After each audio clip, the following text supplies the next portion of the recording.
Bienvenue et merci beaucoup pour votre présence ici. Donc 140 ans, le 31 octobre 1885, première réunion du conseil d'administration de l'association des anciens élèves de l'ESPCI, fondée par la première promotion. Et c'est assez extraordinaire que la première promotion ici, que vous voyez avec le directeur de l'école, Paul Schutzenberger, et celui qui va être le président fondateur de l'association, Léon Schutzenberger, juste au-dessus, que cette association a été fondée par les tout premiers ingénieurs de l'école qui ont senti qu'ils étaient formés différemment. Et donc, je voudrais vraiment marquer cet aspect très, très nouveau et très étonnant pour cette école. Et on fête les 140 ans ici dans un lieu très particulier qui est nos origines. Et à l'ESPCI, contrairement à toutes les autres écoles, on nomme les promotions par le numéro de promotion. Dans les autres écoles d'ingénieurs, on parle de la promo 2015 ou de la promo 2018 en fonction de l'année d'entrée et de l'année de sortie. Mais on a intégré en septembre dernier la 144e promotion. Ce qui veut dire qu'à l'ESPCI, la fondation de l'école, les origines, sont plus importantes que la naissance de Jésus. Et nous sommes ici, exactement où l'école et l'association sont nées. Ici, Pierre et Marie Curie sont rentrés par le 42 rue Le Mont, l'entrée était dans cette rue-là. Paul Langevin est passé par ici, Frédéric Joliot, quand il faisait ses études, est passé par ici.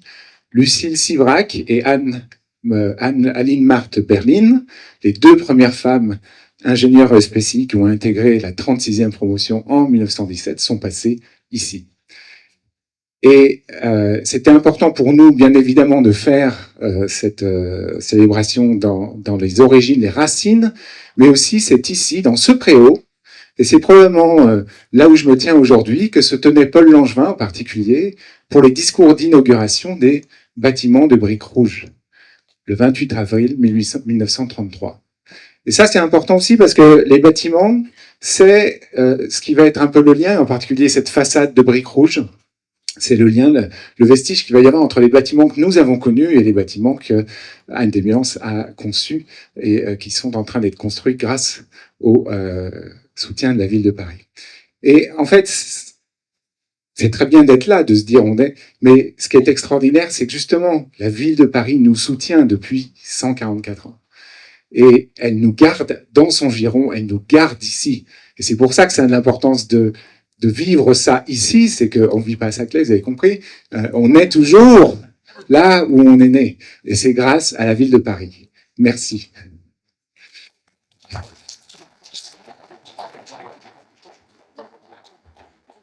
Alors, je voudrais donner une autre dimension sur les bâtiments et je vous invite à regarder la plaque qui est sur votre droite, qui a la mémoire de Georges Lapierre. Georges Lapierre a été directeur de cette école, c'était un instituteur résistant.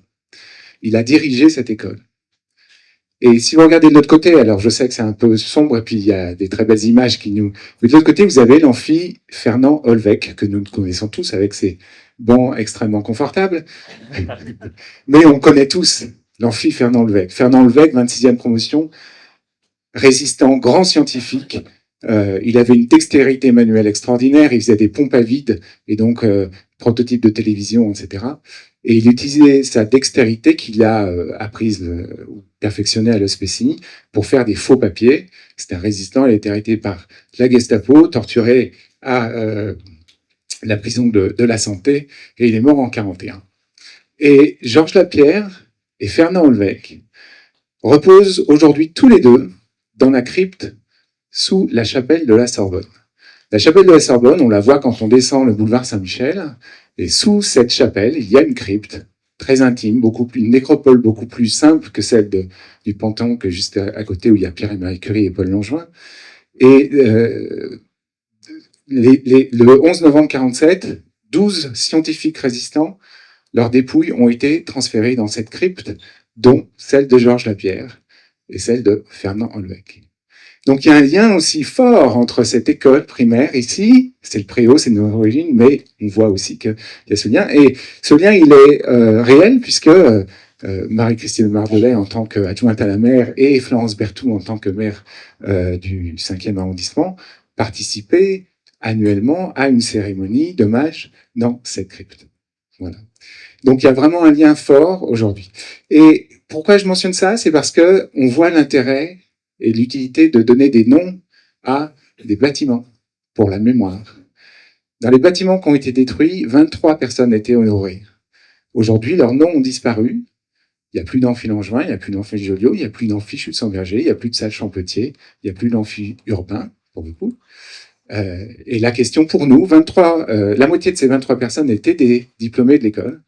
Et donc, il y a un enjeu aussi pour nous de continuer la mémoire de nos grands anciens et de nos grands anciennes aussi, puisque on s'est posé la question, c'est peut-être faut-il aujourd'hui aussi nommer des femmes dans des espaces, les futurs espaces. Donc ça serait un chantier dans les années à venir. En tout cas, je voulais encore vous remercier. Et puis, on est ici donc dans une école primaire. Quand je suis venu visiter la première fois, c'était très bruyant, un peu plus bruyant. Hein. On voit, il y a des petits bonnets qui sont restés sur les vestiaires. Et donc, je vais donner la parole à Madame Julie Berge, qui nous accueille, la directrice de l'école Georges Lapierre.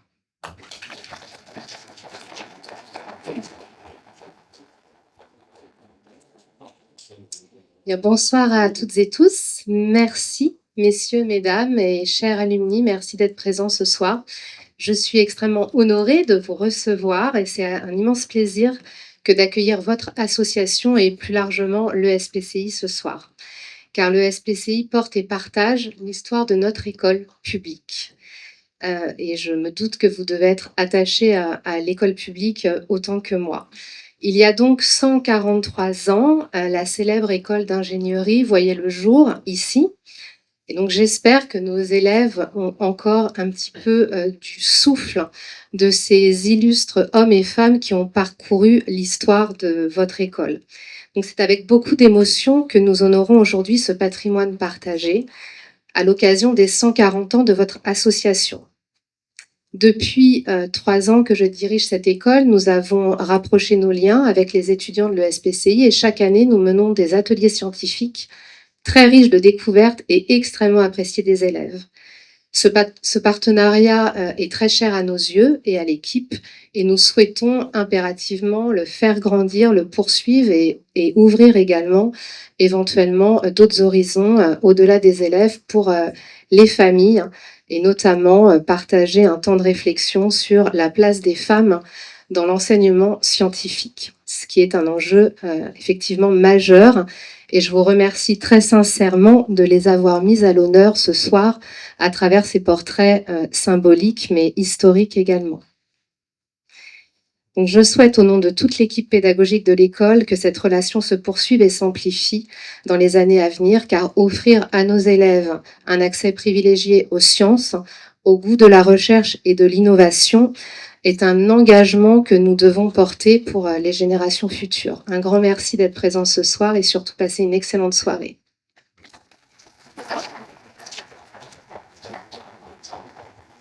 Merci beaucoup. Je voudrais remercier des personnes qui sont parmi nous et qui ont du sens d'être parmi nous.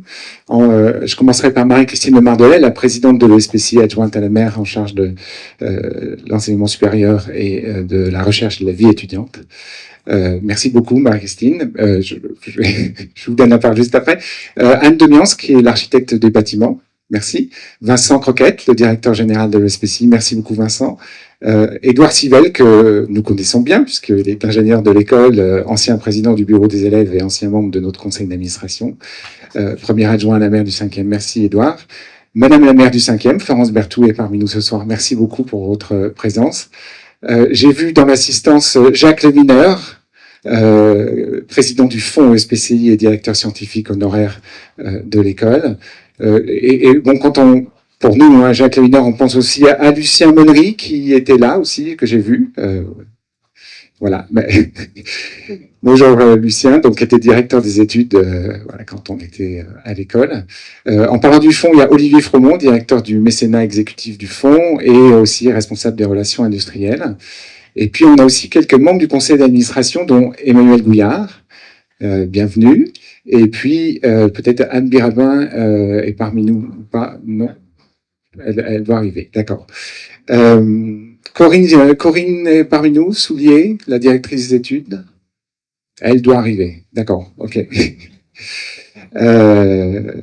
Voilà, donc c'était important bien sûr de remercier toutes ces personnes. Et puis je voulais aussi mentionner et remercier bien évidemment les descendants de la famille Schutzenberger, Léon Schutzenberger, président fondateur de l'association, et le fils de Paul Schutzenberger, le fondateur de l'école à l'ESPCI. Le père fonde l'école et le fils fonde l'association. Et on a aujourd'hui 4 petits-enfants de Léon et 4 arrière-petits-enfants de Léon et 2 arrière-arrière-petits-enfants de Léon. Merci beaucoup pour votre présence. Philippe, Frédéric, Hélène Schutzenberger, Christophe Levrel, Titouan Bertrand Levrel et Laure Schutzenberger, si je me trompe pas. Merci. Marie-Christine, je vous donne la parole pour nous présenter justement votre vision aussi. Merci Sylvain, merci aussi d'avoir présenté les personnalités présentes. Enfin, tout le monde est important ici, bien sûr. Alors, en tant qu'adjointe à la maire de Paris et présidente du conseil d'administration de l'école, je ne peux pas témoigner que l'école est la même qu'il y a 140 ans, mais en tout cas, je peux dire que il y a la même exigence scientifique, la même curiosité et la même originalité dans la formation des élèves ingénieurs par principalement l'expérimentation. C'est-à-dire que l'école vise à la fois une excellence à la recherche fondamentale et aussi à une application des découvertes de la science qui sont applicables à la société. Alors dans le premier parchemin, là, qu'on a vu, le premier diplôme, il y avait deux DS, la physique et la chimie, mais il y en a une troisième qui a été ajoutée par Pierre-Gilles Degène, la biologie. Et je pense que on a de quoi se réjouir de cet ajout, de ce triptyque, qui est très profitable pour la société. On l'a vu hier, on avait un conseil d'administration avec une présentation des applications de la physique pour la médecine, et on voit qu'il y a des avancées extraordinaires. Alors l'ouverture disciplinaire, la rigueur scientifique, et puis le succès, l'excellence. Il y a quand même 6 prix Nobel à l'actif. Alors je passe mon temps à dire aux jeunes, alors c'est quand le prochain? C'est vous. Donc je vais quand même les citer. Ils sont très connus, bien sûr. Pierre et Marie Curie, Irène et Frédéric Joliot-Curie, Georges Charpak et Pierre-Gilles Degène, sachant que Marie Curie en a eu 2. Alors le Conseil scientifique international, qui est présidé par Stephen Chu, aussi prix Nobel de physique, est venu nous rendre visite pour une sorte d'audit amical, mais un audit quand même, il y a quelques semaines. Non, mais c'est vrai, ils sont ils ont un regard très lucide, assez tranchant, mais très sympathique. Ils écrivent dans leur pré-rapport que grâce à cette formation rigoureuse, basée aussi sur non seulement sur la théorie, mais aussi sur l'expérimentation, les diplômés de l'ESPCI sont particulièrement appréciés pour leur capacité à devenir très rapidement des ingénieurs et des scientifiques opérationnels. Alors j'ai l'habitude de dire, mais je me suis fait reprendre, que les ingénieurs ESPCI savent tout faire. Alors on m'a dit non, il faut surtout pas dire ça, ils savent pas tout faire, mais ils savent qu'ils savent pas. C'est déjà pas mal. Et le Conseil scientifique international a également souligné l'excellence de l'école dans les classements nationaux et internationaux via PSL. Alors je peux vous assurer que, en tout cas jusqu'à la fin de mon mandat, en mars, nous veillons avec le directeur, bien sûr, Vincent Croquette, et toutes les équipes pédagogiques et scientifiques, à préserver, même à renforcer la valeur de notre diplôme. Et je sais combien vous, les alumni, vous êtes vigilants, vous suivez attentivement la vie de l'école. Alors, vous êtes nombreux à vous y investir. Je pense aux membres du comité industriel récent ou ceux du comité de recherche qui a auditionné les candidats à la direction de l'école, que je tiens à remercier chaleureusement, ainsi que tous ceux qui s'engagent à nos côtés. Je me dois de souligner, comme l'a rappelé le Conseil scientifique international, que dans un monde académique et scientifique de plus en plus concurrentiel, les alumni sont aussi attendus comme des soutiens non seulement philanthropiques, mais aussi de sagesse. On attend de vous de nous rappeler si on dévie de la bonne vision. Parce que vous ne représentez pas le passé, mais bien l'avenir de l'ESPCI. Par vos métiers, vos parcours, vos engagements, vos réseaux, vous pouvez contribuer au rayonnement de l'école. En parlant d'avenir, vous avez très bien décrit le symbole de se retrouver dans cette école élémentaire, un clin d'œil historique, retour aux racines. Mais c'est aussi parce que ce lieu incarne quelque chose qui m'est essentiel, et la directrice Julie Berge l'a dit aussi, l'ouverture des études scientifiques à toutes et tous dès le plus jeune âge. Ça fait partie des missions aussi, d'une des missions de l'école, c'est la diffusion du savoir scientifique. Et ça passe par la rencontre, par la découverte. Et on a déjà commencé, on a dû s'interrompre un peu à cause des travaux, mais on a commencé à faire venir de jeunes élèves de cette école dans les labos de l'ESPCI pour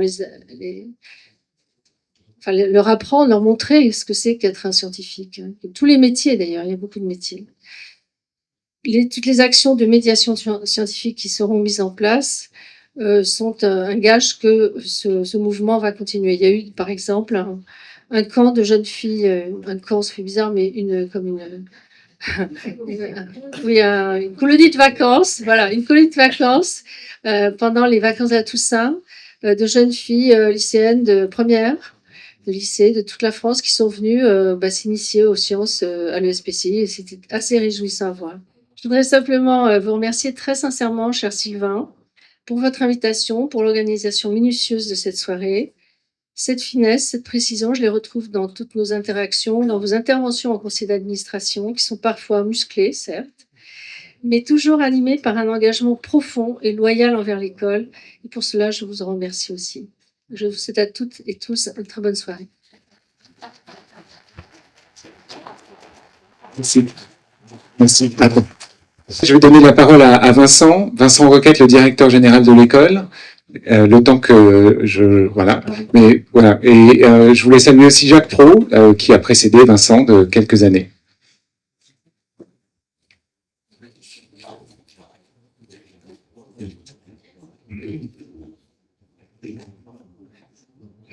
Cher président des alumni, cher Sylvain, chère présidente, chère Marie-Christine, chers alumni, c'est un plaisir de vous retrouver ici, et je salue aussi l'idée de revenir dans les locaux originels de l'école, parce que effectivement cette école a une histoire, et quelle histoire! Ses fondateurs avaient une formidable idée de ce qu'il fallait faire. Aujourd'hui, nous restons convaincus que leur modèle, mêlant recherche et formation, est le bon.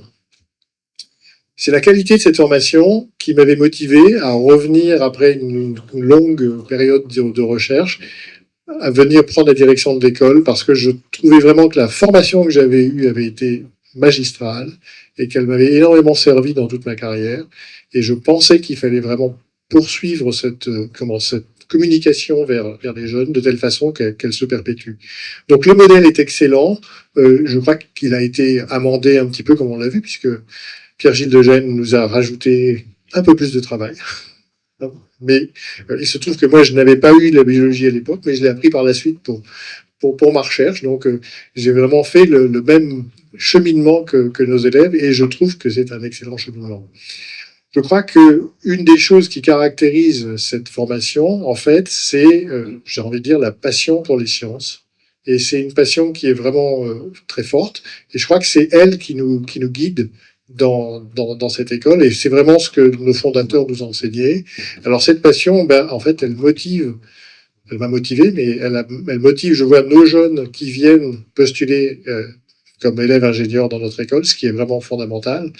Elle motive aussi nos enseignants-chercheurs, nos chercheurs, mais elle va même jusqu'à motiver les candidats et les candidats pour la direction, puisque cette année, nous avons eu 11 candidatures pour la direction, ce qui montre en fait l'attractivité de l'école. Je crois que cette attractivité est excellente, à la fois, comme je dis, pour les très jeunes ou pour les un peu moins jeunes, disons.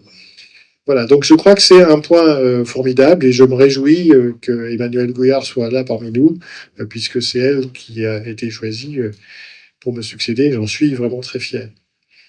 Je pense que c'est aussi très important pour l'école d'avoir une femme qui arrive aussi comme directrice. Je crois que c'est vraiment un point qu'il faut souligner. Je pense que c'est une première, d'accord, et donc qu'on se devait de faire. Voilà. Comme le montre la page web de l'événement, le SPCI il a fallu 40 ans pour que les vrais bâtiments, enfin les premiers bâtiments vraiment d'école et de recherche soient construits, puisque d'abord c'était des locaux temporaires, pas forcément bien chauffés, pas forcément idéaux, qui se font. Et on assiste maintenant, après un petit siècle, à la rénovation totale de cette école dont Anne Demian va nous parler. Je crois que c'est une chance inouïe pour nous. Nous sommes la seule école parisienne à être totalement rénovée et on est rénové à un niveau qui est vraiment parfait. Les labos de recherche sont rénovés et comme je dis, c'est vraiment le standard international qu'on y trouve. Je crois qu'on a des labos de première qualité. Je suis le seul directeur APSL qui peut dire que ces labos sont complètement rénovés. Je crois que c'est une chance qu'il faut mesurer et évidemment c'est une chance qu'on doit, comme tu l'as dit, à la ville de Paris, d'une part, depuis un très long engagement depuis la création de l'école, mais la continuation de cet engagement est fondamentale. Et donc je remercie d'une part la ville de Paris, d'autre part Marie-Christine qui a joué un rôle énorme et une dévotion très grande pour que l'ensemble de l'école soit rénové, ce que nous avons pu faire dans ce programme. Voilà. Une autre force de l'école, et je ne vais pas être beaucoup plus long, c'est en fait sa relative petite taille.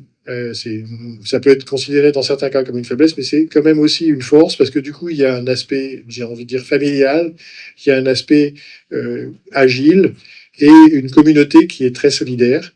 Et j'avoue que les 7 ans que j'ai passés à la direction de l'école ont été de ce côté-là un vrai plaisir. C'est-à-dire que les interactions sont toujours très constructives, avec des gens très motivés, passionnés, j'ai envie de dire. Donc c'est vraiment assez agréable d'avoir cette passion. On la retrouve, comme on le voit ce soir, la communauté passe beaucoup au niveau des alumni. On a la même passion au niveau des alumni. Et je dois avouer que c'est aussi très motivant de retrouver cet esprit familial ici. Voilà. Et donc, je veux remercier d'ailleurs le président pour les actions multiples qu'il fait pour donc entretenir, disons, cette communauté avec beaucoup d'énergie. Voilà, je ne serai pas plus long. Donc, toutes mes félicitations aux organisateurs, parce il y a plusieurs personnes, je pense, qui ont travaillé sur cet événement. Merci beaucoup.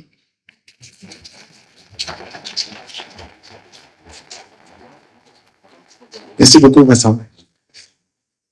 Christian, je vais peut-être te donner la parole.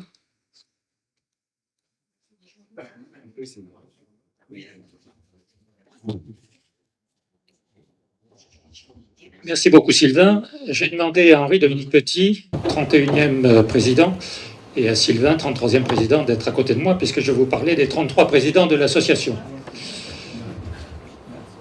Donc, je suis le doyen existant des présidents. Je suis le 29e président.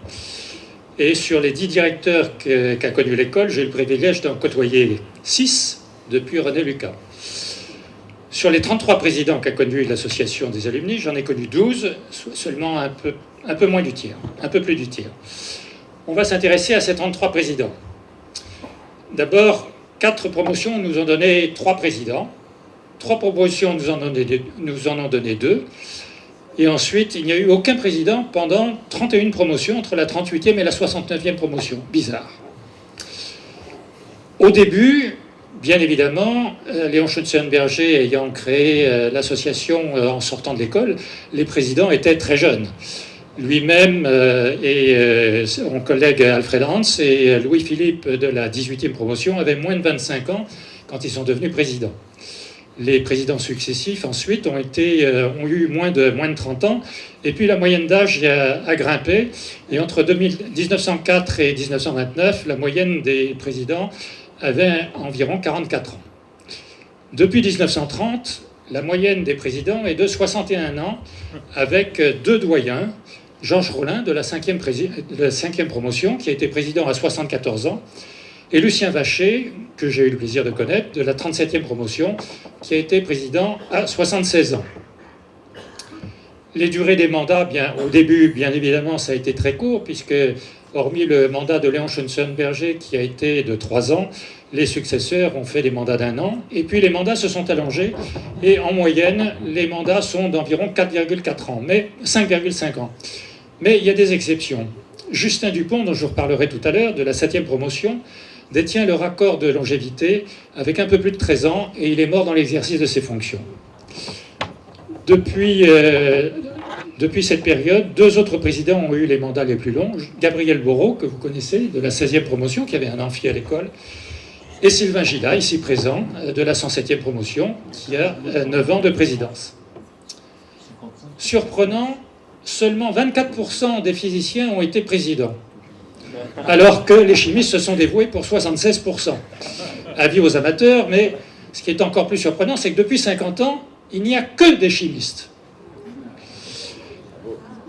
Petit regret, l'école est mixte depuis, on l'a dit, 1917. Il n'y a pas eu une seule présidente féminine de l'association. Avis aux amateurs, physiciennes et femmes, vous avez l'avenir devant vous.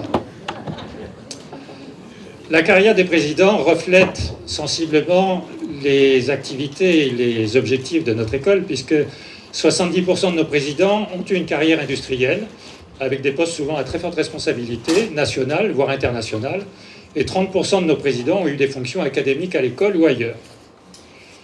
Parmi les présidents qui ont travaillé dans le monde industriel, le premier d'entre eux, Léon Schutzenberger, a été directeur d'une savonnerie et ensuite a fondé une société d'héliocarbures à son nom. Alfred Lanz, de la première promotion, 2e et 17e président de l'association, a fait toute sa carrière à la Société des matières colorantes, cofondée par M. d'Alsace, son oncle, où Léon Schutzenberger a fait ses débuts.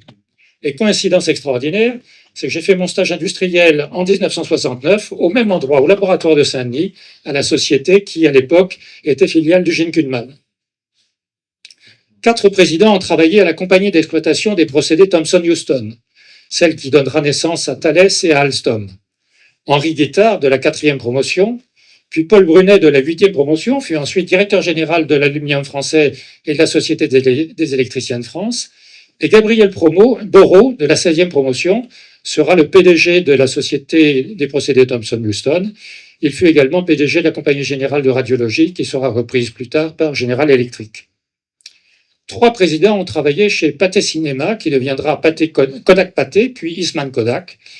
Louis Clément, de la 23e promotion, Lucien Vacher, de la 37e promotion, qui en fut président, et Henri-Dominique Petit, de la 87e promotion, qui fut Senior Vice President Eastman Kodak. 2 présidents ont travaillé dans la parfumerie. Robert Bien-Aimé, de la 11e promotion, a fondé une société de parfums à son nom, Bien-Aimé, et Justin Dupont, de la 7e promotion, a développé les parfums de synthèse et a fondé également sa propre entreprise, les parfums Justin Dupont, et il fut le président au mandat le plus long de son histoire, de notre histoire, dont je vous ai parlé tout à l'heure. Plus près de nous, André Salabert, de la 68e promotion, fut senior executive vice president de Schlumberger. 2 présidents ont travaillé chez Elf Aquitaine, devenu Total Energy, Paul Dumontier, de la 70e promotion, qui a été directeur, et Philippe Goebel, plus près de nous, 91e promotion, a été PDG de Total Petrochemicals et a pris ma succession. Enfin, Lionel Breton, de la 89e promotion, a été PDG des cognacs Martel, Champagne Mum et Perrier-Jouët chez Pernod Ricard. Dans le monde académique ou à l'école, nous avons eu Léon Schutzenberger, de la première promotion, qui a été chargé de cours de chimie organique à ses débuts, Eugène Tassilly, de la 3e promotion, qui a été maître de conférence en chimie organique, André Brochet, de la 8e promotion, qui a débuté comme chef de travaux pratiques en électrochimie pour la 4e année, Charles Chenevaux, de la 8e promotion également, qui fut professeur d'optique et acoustique, où il succédera à Charles Ferry, et Sylvain Gillat, qui fut directeur de la communication et des ressources de l'école. Dans le monde universitaire, Émile Fleurant, de la 2e promotion, était professeur titulaire de la chaire de chimie industrielle au Conservatoire des Arts et Métiers. Alexandre Hébert, de la 3e promotion, a été préparateur de chimie à la faculté de médecine. Paul Lebeau, de la 4e promotion, a été professeur à l'école de pharmacie, puis à la Sorbonne, et enfin au Collège de France. Octave Baudoir, de la 8e promotion, a été professeur de chimie appliquée au Conservatoire des Arts et Métiers. Charles Chenevaux, de la 8e promotion également, maître de conférence adjoint à la Faculté des Sciences, et Michel Lavalou, ancien directeur de la recherche de Rôle-Poulain, qui a une carrière mixte, est devenu vice-président de la mission de la recherche scientifique au ministère de la Recherche à la demande du Mercurien, puis président de l'Université technologique de Compiègne, et enfin président de l'Académie des technologies, et Sylvain Gillat, qui travaille maintenant à l'hôpital de la Pitié-Salpêtrière comme directeur de la communication et des ressources. Voilà en quelques mots un petit panorama de nos présidents, des 33 présidents que nous avons eus. Je vous remercie. Merci beaucoup de la question. Il semble qu'on ait résolu les... Bonsoir Marie-Christine. Merci encore pour votre présence. Merci. Et oui, on peut l'applaudir. Alors, on va accélérer parce que on a des choses qui nous attendent. Et en fait, je dois vous parler des actions aujourd'hui de l'association et ça va être très court. C'est que plutôt que de vous parler des actions, je vais vous montrer les acteurs et je vais demander à tous les membres du conseil d'administration de venir devant les 17 membres qui sont présents. Oui, Isabelle, notre vice-présidente, Isabelle Reynal, 107e. Vous pouvez l'applaudir parce que c'est beaucoup de travail. Christian God, 85e promotion. Alice Boursier, 130e. Patricia Renaud, 97e. Nathalie Mosquet, 101e. Slack Effie, 108e. Jean-Baptiste Dupin, 129e. Salomé Luce, 138e. Alexandre Charguereau, 138e. Pascal Delbourgo, 98e. Fabrice Chemla, 102e. Jean-Yves Moïse, 104e. Et Erwan Pézeron, de la 100e. Éric Rouillet, 105e. Jean-Yves Dumousseau, de la 91e. Et j'ai oublié personne, hein, voilà. Il nous manque encore Julien Barrier, qui habite à Barcelone, de la 133e. Anna Cizaruc, de la 136e, qui habite à Amsterdam. Vincent Marais, Roland Lartigue, Jean-Christophe Berthelot et Laurent Sandrin. Donc, je vous demande quand même de les applaudir. Et si Stéphane peut nous prendre en photo.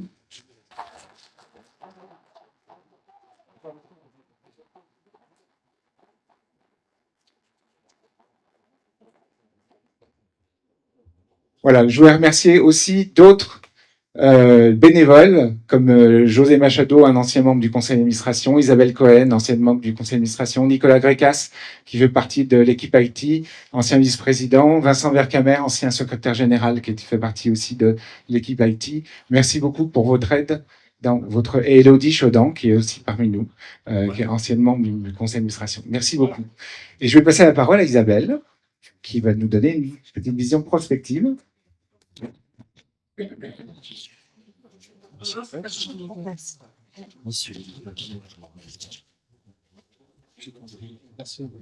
Alors, promis, ça va être rapide. Je vais essayer parce qu'on est en retard. Donc, ce soir, oui, j'ai l'immense honneur de vous présenter un travail qu'on a fait avec le Conseil. Et comme vous venez de l'entendre, la célébration ce soir, bien sûr, c'est une occasion unique de regarder tout ce qu'on a fait, de mesurer tout le chemin qui a été parcouru. Mais c'est aussi le bon moment pour comprendre les défis d'aujourd'hui et se projeter ensemble vers l'avenir. Donc le SPCI, vous le savez toutes et tous, n'est pas une école comme les autres. Elle n'a jamais été un seul lieu d'enseignement. Et vous venez de le voir, notre école est depuis l'origine une fabrique d'esprit libre, un carrefour où la physique, la chimie, la biologie se mélangent et où l'ingénieur devient chercheur, entrepreneur, innovateur, et parfois tout ça dans une carrière. Donc cette singularité, cet ADN qui vraiment est particulier à cette école, se retrouve en chacun de nous, les alumni, les élèves, dans nos parcours qui sont souvent hétérogènes, dans nos choix professionnels, souvent inattendus. Et c'est précisément pour entretenir ce lien entre tous les alumni, pour soutenir cette communauté et porter haut la voix de l'école, que l'association ESPCI Alumni existe. Donc nous célébrons aujourd'hui nos 140 ans dans un monde en transformation ultra rapide, ça vous le savez tous. Un monde où la science, la techno, l'industrie, la société évoluent très très rapidement. Et ces mutations viennent percuter de plein fouet le rôle de l'ingénieur, des chercheurs et donc des alumni. En parallèle, nous, associations, devons être conscients de nos contraintes, de nos faiblesses. Vous le savez, on est une association de petite taille, mais c'est pas un problème. On a une visibilité extérieure assez faible, malgré des esprits très brillants et un capital humain exceptionnel. Un manque peut-être de rôle modèle dans l'industrie qui soit vraiment visible. Mais ce diagnostic révèle aussi une opportunité unique. La croissance spectaculaire qu'on a maintenant dans la deep tech française, le besoin croissant d'ingénieurs qu'on va avoir pour la réindustrialisation du pays, l'arrivée prochaine de la nouvelle directrice et d'un nouveau conseil d'administration de l'école, et la possibilité, bien sûr, de renforcer nos liens avec tous nos partenaires, que ce soit PSL Alumni, les incubateurs de start-up, les laboratoires ou les entreprises. Donc jamais dans notre histoire, l'association n'a été face à une combinaison peut-être aussi favorable. Alors la question est que voulons-nous devenir? Et là, j'avais une petite slide avec des scénarios, parce qu'on s'est posé cette question donc avec le conseil, et on a fait un exercice de prospective. Et là, il y a eu 4 scénarios de développement qui ont émergé, vous les voyez là. Un réseau d'exception, une communauté française et internationale solidaire, un hub pour l'entrepreneuriat et les startups. Et finalement, c'est un 4e scénario qui est arrivé, qui a émergé, et qui est celui de catalyseur, de facilitateur, celui d'un acteur qui soit transversal et qui crée des synergies entre toutes ces parties prenantes. Ça ne veut absolument pas dire qu'on va abandonner nos missions. Nos missions, c'est l'entraide, le soutien aux élèves à l'école. Mais être catalyseur, ça signifie aussi créer du lien entre élèves, chercheurs, générations, métiers, disciplines, créer de la valeur pour chaque alumni à chaque étape de sa vie, créer de l'impact dans le développement scientifique, industriel et technologique. Alors me direz-vous, qu'allons-nous faire? Eh bien ce soir, je ne vous dirai rien, parce qu'il va falloir qu'on travaille avec le conseil. On a fait ça il y a très très peu de temps. Donc c'est notre priorité dans les mois à venir, mais je vais vous dévoiler nos priorités et notre vision. Donc c'est juste la slide d'après. Et donc en 2030, ce que l'on veut être, c'est un catalyseur de synergie, une communauté influente et solidaire, un réseau international encore plus puissant, un moteur reconnu de l'innovation française et un partenaire stratégique de l'école. Et donc tout ça, on a beaucoup de boulot, et donc on va s'y mettre dès demain. Donc je ne peux que nous souhaiter le meilleur, et merci beaucoup pour votre attention.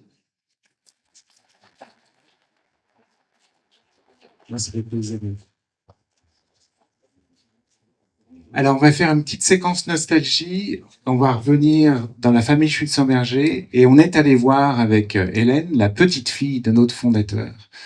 Et notre fondateur, Léon Schützenberger, voilà, voilà une autre photo, président fondateur de l'association, il a monté une maison d'héliogravure. C'est lui qui a imprimé l'atlas photographique de la Lune, qui se retrouve aujourd'hui dans tous les observatoires du monde, mais aussi dans des musées, comme le musée d'art moderne de la ville de New York ou le musée d'Orsay. Et voilà une image. Mais nous allons... alors, on a fait une conférence le 31 octobre, c'est sur notre chaîne YouTube. Vous pouvez aller la voir sur l'aspect professionnel de Léon. Mais ce qu'on voulait vous montrer ce soir, et ça va marcher, c'est sa petite fille qui parle de Léon. Et pourquoi sa petite fille? C'est parce que, je reviens sur cette photo qui est absolument extraordinaire, voilà. La petite fille qui est sur les genoux de Léon et de son épouse, Victoire, c'est Catherine Levrel, qui aujourd'hui, elle a 9 ans sur cette photo, aujourd'hui elle en a 97, et elle va vous parler de son grand-père.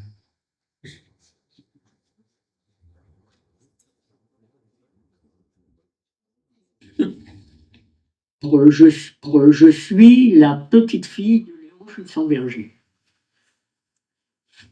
Non. Catherine Levrel. Bon. Grand-papa, grand-maman, mon cousin Germain, Jean-Paul, et moi sur leurs genoux. Quand j'allais à Paris, il était occupé il faisait de l'héliogravure. Il travaillait beaucoup pour l'Observatoire de Paris, puisque, paraît-il, les cartes de l'Observatoire qui ont servi aux Américains à aller sur la Lune portent son nom. C'est lui qui les a produites. Il était vraiment dans sa bulle. Je le voyais le soir, le matin, mais c'était un grand-père attentif. C'est assez... pas curieux pour l'époque, parce que À cette époque-là, les vieux monsieur s'intéressaient pas aux petites filles, hein, mais il me chantait beaucoup de chansons de son époque, en roulant les airs, comme les chanteurs professionnels à l'époque. Ah oui, pour moi, c'était un scientifique. Hein. Oui. Et quand on arrivait, je sais pas, je vous l'ai peut-être dit parce que je radote un peu, quand on arrivait à Paris, il y avait des moments où on disait « Oh, faut pas faire de bruit, grand-papa mort ». Moi, je me disais, ce monsieur qui est si gentil, mais pourquoi est-ce qu'il se met à mordre tout d'un coup? Et c'était l'effet des produits chimiques qu'il mettait sur ses plaques de cuivre pour impressionner la plaque de cuivre. Pendant la guerre, on lui a bâti un petit bureau à part dans un des très grands garages, parce que c'était des garages pour chevaux, donc très important. On lui a bâti un endroit pour lui où il faisait ce qu'il voulait. Et notamment pendant la guerre, il est sorti tout fier avec un morceau innommable à la main, en se disant « ça y est, j'ai réussi à faire du savon ». Et c'était pas Cadom, c'était pas du savon de toilette, mais il moussait. Et c'était très important à l'époque parce que à l'époque il fallait un objet d'échange. Et nous on n'avait rien d'échange, mais le savon de mon papa était une chose d'échange pour avoir des œufs, du beurre, etc., etc. Et vous avez été institutrice? Oui. Et le monde d'aujourd'hui?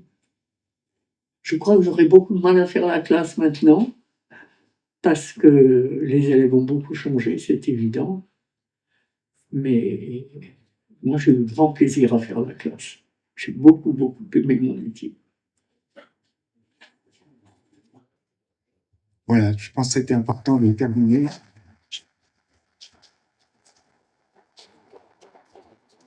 Avec la petite fille de notre fondateur qui est institutrice, et nous sommes ici dans une école primaire. Je reviens sur... et je vais, bien sûr, un moment fort de ce soir, c'est donner la parole à notre camarade Hélène Langevin, petite fille de Pierre et Marie Curie, fille de Frédéric et Irène Joliot-Curie, dont on célèbre les 90 ans du prix Nobel. Bien, je dirais peut-être seulement 2 mots qui ne me seraient pas venus à l'idée au moment où je rentrais à l'école et où on était quand même 6 filles sur une proportion d'environ 40-45. Bon, ce qui me paraissait tout à fait normal et je ne me posais pas de questions. Et quand est arrivé les années 80, on s'est mis à se poser des questions sur les femmes et qu'est-ce qui s'était passé, et ceci et cela. Et du coup, on m'a posé des questions. Bon, j'étais major des proportions, c'était déjà un signe que j'avais survécu dans le milieu. Bon, ok, il y avait une fille de mon temps, et de mon temps, c'était exceptionnel, en fait. C'était exceptionnel, en fait. Et mon commentaire là-dessus, quand je me suis posé des questions, est revenu sur les origines de l'école, dont je dirais qu'elles étaient concrètes et peut-être modestes. Moi, on m'avait toujours dit et transmis, l'école est faite pour faire des ingénieurs de production. Ouais. On ne monte pas dans les grandes échelles, mais on est concret. Voilà, ça commence comme ça. Et donc, pourquoi concret? Qu'est-ce que c'est? Et là-dessus, je me suis posé une question, et je ne parlerai que de celle-là. Quand je suis rentré à l'école après la Seconde Guerre, eh bien, s'éteignaient les écoles primaires supérieures. Or, l'école de physique et chimie industrielle de la ville de Paris recrutait beaucoup dans les écoles primaires supérieures. Et Lavoisier, Chaptal et quelques autres pas très nombreux, étaient spécialisés dans l'extraction d'un certain nombre de personnes de cela.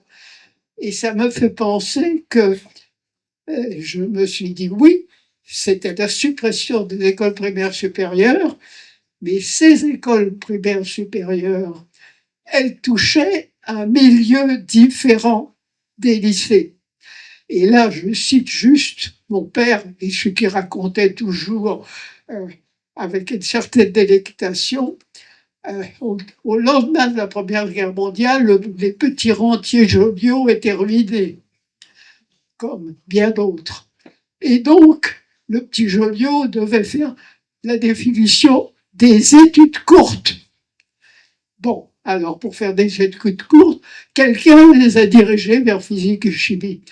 Et quand mon père racontait toujours ça, bon, on a été reçu par quelqu'un de physique et chimie qui nous expliquait. Et la phrase qui me restait à mon père et qui racontait avec délice, mais vous savez, votre fils, faudra là-bas qu'il travaille. Sous-entendu, au lycée, bon, avoir un certain vernis, être capable d'être cultivé, etc., c'est très bien. Mais là, c'était pas ça. Il fallait travailler. Bon, et c'est ce qu'il a fait entre nous. Et ça ne lui a pas fait de mal. Bon, mais ça ne lui a pas fait de mal. Et vous voyez, cette idée. Et effectivement, jusqu'à la guerre, la Seconde Guerre, enfin la fin de la Seconde Guerre, les écoles primaires supérieures étaient une des sources importantes d'alimentation de l'école de physique et chimie. Et ça veut dire qu'une étude sociologique plus poussée que ce que j'ai l'intention de vous faire, parce que je vais m'arrêter, serait fortement intéressante. Et vous verriez quelques patrons de grandes boîtes sortir de ce creuset, je dirais qu'il n'avait pas de prétention au départ et qui effectivement a tracé son chemin assez loin. Voilà. Et il y a du travail à faire pour nos sociologues. Merci beaucoup, Hélène.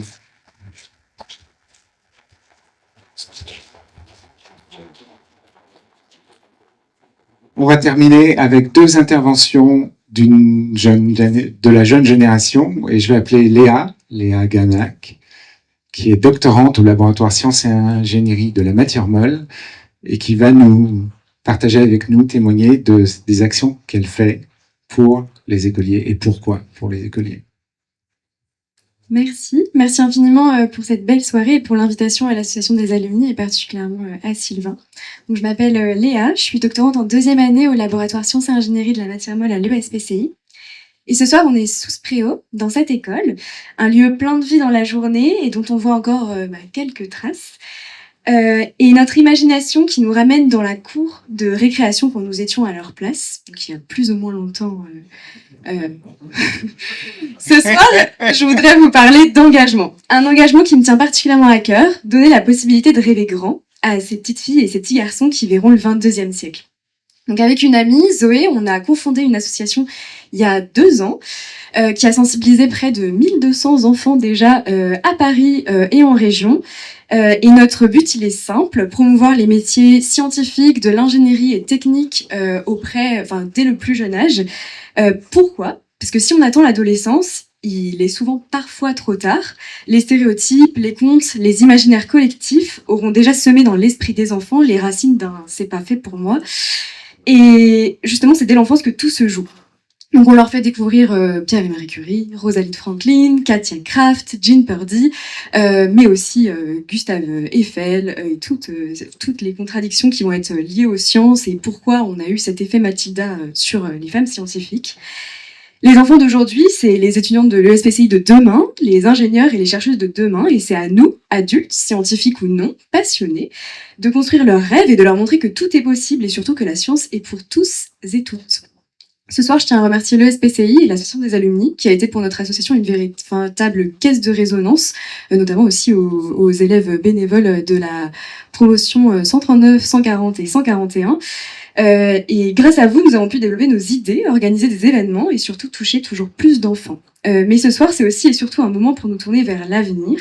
Je suis convaincue que cette belle collaboration, elle va se poursuivre car nous partageons des valeurs communes et parce que chaque enfant a le droit de rêver, de devenir scientifique, ingénieur, chercheur ou ce qu'il ou elle souhaite. Et ensemble, on peut faire en sorte que ces rêves deviennent réalité. Alors à l'occasion des 140 ans de la session des alumni de l'ESPCI, qui en tant que porteuse de projet fait un peu rêver dans sa longévité et son énergie, je lance un appel. Continuons à semer, à inspirer, à ouvrir des portes. Continuons à montrer que la science est une aventure collective, riche de toutes ses différences. Et surtout, continuons à croire en la puissance des rêves de tous ces enfants à qui on a emprunté le préau l'espace d'une soirée, car c'est là que tout commence. Merci. Merci beaucoup.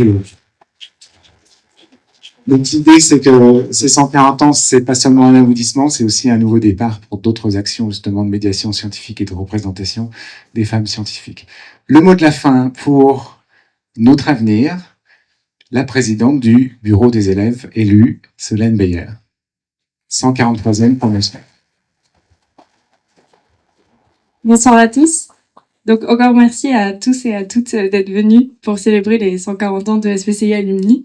Le SPCI, ça a toujours été une école un peu à part parmi les écoles d'ingénieurs et elle a réussi à rester singulière justement en dépit des tendances parfois à vouloir tout homogénéiser, ou à se tourner plus vers le management, tout ça. On peut d'ailleurs l'observer ce soir, 140 ans, et pourtant on garde tous la conviction que le monde de demain a besoin d'ingénieurs qui sont formés par la science fondamentale et les expériences scientifiques, donc comme on a aujourd'hui à l'ESPCI. Et sachez que c'est aussi la conviction des élèves ingénieurs aujourd'hui et que vous pouvez compter sur nous pour la défendre dans les prochaines décennies. Ces élèves ingénieurs, d'ailleurs, sont présents ce soir au travers des clubs et associations pour vous faire plaisir tout au long de la soirée et pour vous régaler. Donc, je vous invite à profiter de votre soirée. Merci beaucoup, Solène. Et je termine bien sûr par les remerciements, remercier tous les élèves qui ont vraiment aidé d'abord pour l'installation, mais aussi pour leur stand. Remercier bien sûr tous les membres du conseil d'administration et tous ceux qui nous ont aidés à organiser cette soirée.